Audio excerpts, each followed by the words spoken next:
Oh, so you're autistic. What's your superpower? It seems that in the modern psyche, where everything gets hyped up through TV, movies and the media, autism, while taking on multiple images and stereotypes, is often portrayed with one common feature, some unique special ability or skill far beyond that of the rest of the population. A superpower, if you like.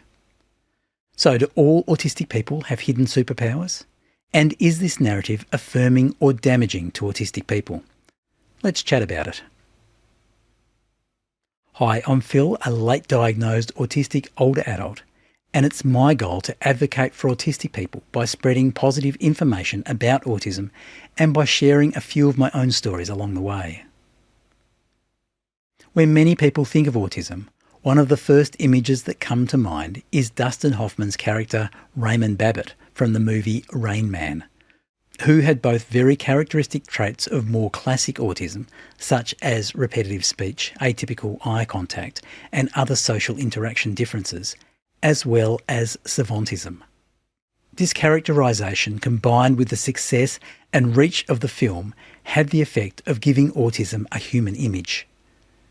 The problem with this, however, was twofold. Firstly, the image of autism that was portrayed, while possibly being accurate to some autistic people's experiences, was in no way universal to all or even most autistic people. And secondly, the main defining aspect of the character from the perspective of the movie storyline was the fact that the character Raymond was also portrayed with Savantism, which is a rare condition in which an individual demonstrates extraordinary abilities in a specific area despite having developmental or cognitive impairments. In Raymond's case, giving him exceptional memory ability, meaning he could memorise phone books or cards in a casino. Now, there is nothing wrong with that characterisation aspect either, and a small proportion of autistic people, or around 10%, also display savant abilities. And from the other side, about 40 to 50% of savants are also autistic. So all of a sudden, the world had this clear picture of what autism looked like, except that picture did not represent the vast majority of autistic people's experiences. And the natural extension to this picture is that all autistic people would have these types of amazing abilities, and thus the superpower stereotype developed. Now, in my case, long before I had ever heard of this superpower discussion, and also long before my own autism diagnosis, I was diagnosed as dyslexic. This actually came about around 2010 when I was in my early 40s. At that time, I was at a national conference representing a disability organisation working in the area of print disability. At this conference, there was a speaker talking about dyslexia, and as she described her own experience, I was captivated as she proceeded to describe my life also, in extraordinary detail. Not just my problems with reading and attention, but other factors I had no idea were related, such as logical thinking, problem solving, extreme empathy and emotional responses. This was me to a T. Now, anyone who is autistic or neurodivergent may also pick up on these traits as being core to our neurodivergent identities more generally. But at that time, I had no language or understanding of that wider context, so held on to all this from a dyslexia perspective and sought and received a formal dyslexia diagnosis. This new understanding opened my eyes to everything in my life that I knew was different about me from the people around me, particularly in my working life. I could see quite clearly that these newly understood dyslexic attributes gave me an edge in the work that I was doing, and were much more significant than the obvious deficits that I also experienced. And thus I started to internally use the language of dyslexia being my superpower. Fast forward more than 15 years, and I can now easily see that these superpowers, as I called them back then, are not specific to my dyslexia, but are actually part of my combination of neurodivergent strengths. So taking that to the next logical step, would I still consider these strengths a superpower? Before I attempt to answer that, let's take a bit of a look at some key autistic strengths that people may indeed label as superpowers, and also consider the challenges that accompany them. Autistic strengths include abilities such as sustaining attention for long periods, which can lead to the acquisition of in-depth knowledge and expertise, pattern recognition, attention to detail, logical thinking and unique approaches to problem solving, and creativity. But I think where autistic people really excel is in areas such as integrity, honesty and loyalty, which then leads to having a strong sense of justice and values. And maybe it's these aspects that could be close to being a superpower. One of the key benefits of honesty and integrity in particular is that it allows us as people to acknowledge when we are wrong. This is one of the cornerstones of scientific endeavour in allowing new discoveries to update our understanding and to move society forward rather than being stuck in dogmatic ideologies. And of course, standing up against injustice is pivotal for healthy advancement of society, especially in the times we now find ourselves in. Okay, so nothing new there, and we've discussed autistic strengths before as a counterpoint to the autistic challenges. What we have not focused on so much, however, is the concept of autistic splinter skills. Splinter skills are the gap between what someone can do in one area compared to what they can do in other areas of functioning. In autism, splinter skills are isolated areas of exceptional ability where the autistic person may perform far above their developmental level and sometimes even far above other people in general. Approximately 10% of autistic people experience these type of splinter abilities in a specific area of life. This could be in areas such as language, learning languages and hyperlexia, memory and the ability to recall facts or exact texts, visual ability, which might include hyperreal internal imagery or the ability to draw images with photorealism, musical ability, which might include perfect pitch or the ability to play by ear, mathematical ability, extreme pattern recognition, or the ability to understand mechanical or engineering concepts or create machines. These splinter skills come from heightened perceptual processing linked to distinct neural pathways and can be independent of intelligence. The autistic brain tends to process and retain detail, focusing on the individual components rather than compressing all the incoming data into an approximate overall picture, which is how most brains function.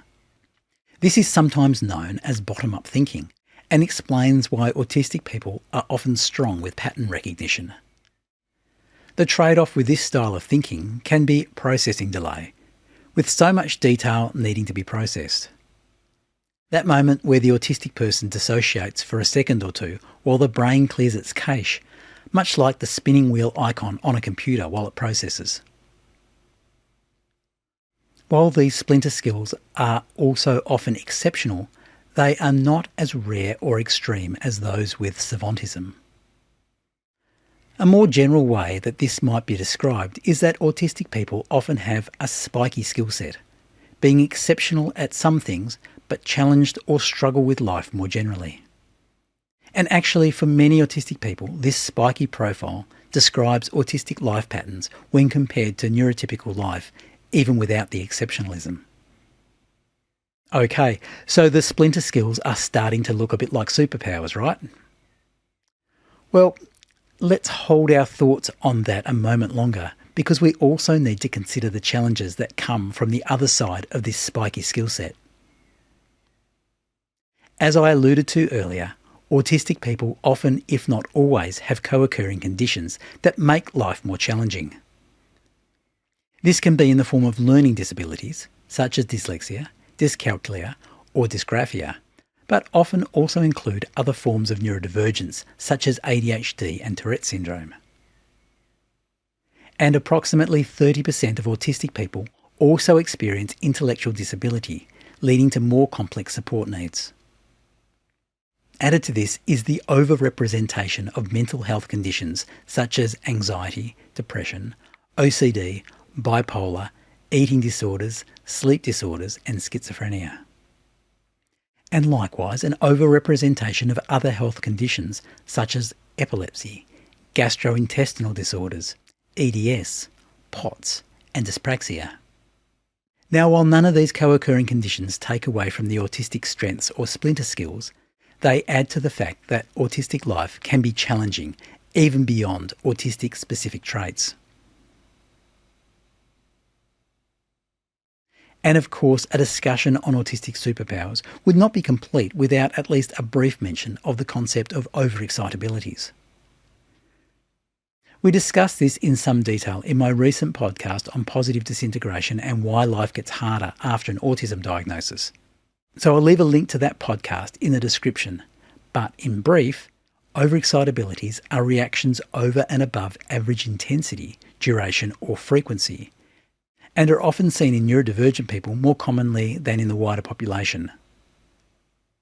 They include 5 areas: psychomotor, sensual, emotional, imaginational, and intellectual. And they give some context to some of the positive traits we discussed earlier. But a point of caution is that while some of these over-excitabilities may be present in any neurodivergent person, they come together more completely when describing the experience of giftedness, which is a separate and specific neurodivergence. So the presence of over-excitability does not automatically imply giftedness or that all autistic people are gifted. Okay, so where have we got to with autism being a superpower? We have looked at movie stereotypes, autistic strengths, splinter skills, and over-excitabilities, and weighed that against the challenges that autistic people experience in daily living and the effect of spiky skill sets. And it's true that some autistic people clearly have some exceptional skills, but this is not universal, and the risk of using this as a generalisation for all autistic people can lead to many autistic people being left out, particularly where their experiences might be dominated by the challenges of living an autistic life. A narrative of superpowers placed onto autistic people could act to minimise these significant daily struggles and distract from the very real disabling aspects of autism. Another problem with the superpower label is where it is not coming from how autistic people think about their own journey, but rather in how the wider world views us. This could lead to the performing monkey situation, where the expectation of every autistic person having some hidden superpower leads to some voyeuristic anticipation of the autistic person being entertainment. Dance, monkey!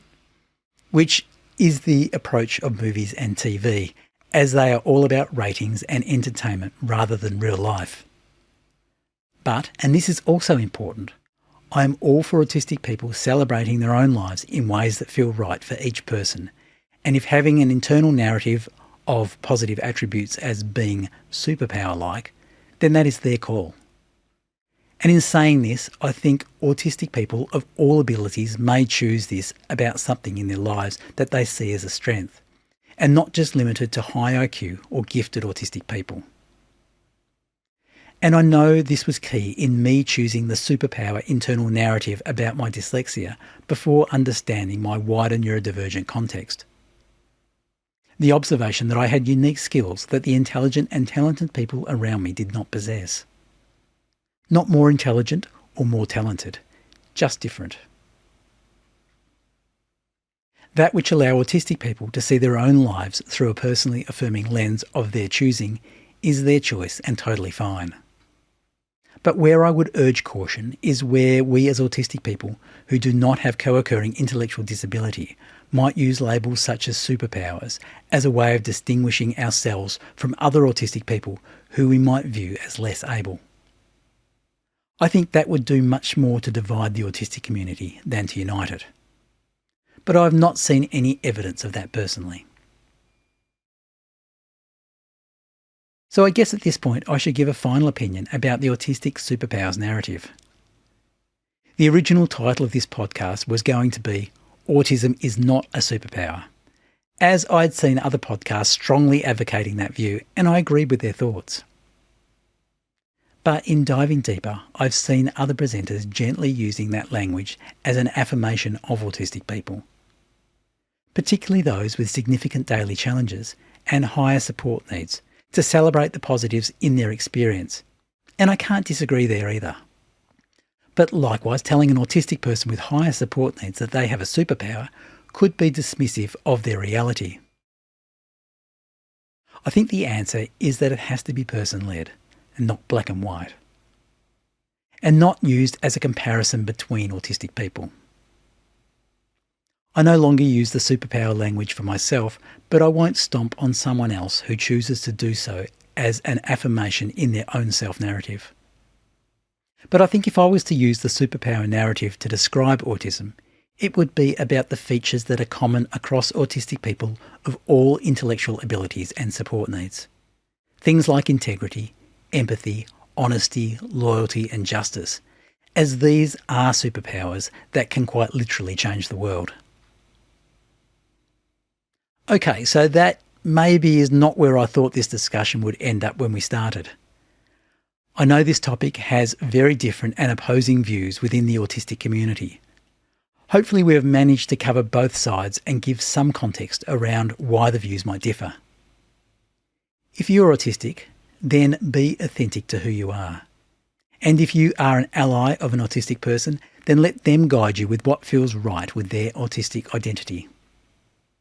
Maybe a small label of affirmation might build better confidence and self-image. Thanks for watching this impromptu series on ableism, disability and superpowers. If you have not yet seen either of the other two podcasts, I will leave links in the description. I think each episode builds context into the next. As always, please say hi in the comments section and let me know, do you see autism as a superpower? And like and subscribe for more conversations with an older autistic bloke. See you next time. Bye for now.